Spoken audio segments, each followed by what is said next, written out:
यार मेरो पसिना निस्कियो ट्र्याक्टर गर्नलाई एकचोटि चाहिँ चलाइयो अर्को छुट्याउ चलाउनु आए सिक्नु तालिम दिने मान्छे आउने बाँकी छ तालिम दिने मान्छे आउँदैछ यहाँ नसक्दो रहेछ जान्ने काम लाग्यो हात हाल्नु नजान्ने कामलाई फर्स्ट टाइम नयाँ ट्र्याक्टर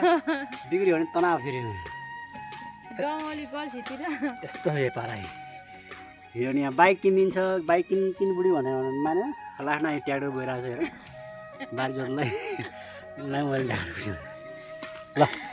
सबैलाई हाई भन्नु ल हाई गाइज मैले चाहिँ गरेर खानलाई किनेको के भन्नु भन्नु पुजाइ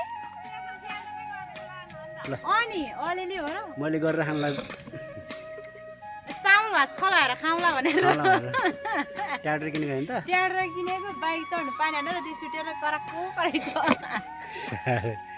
जिन्दगी बराबर हुने मलाई ल बाइक गर्छु ल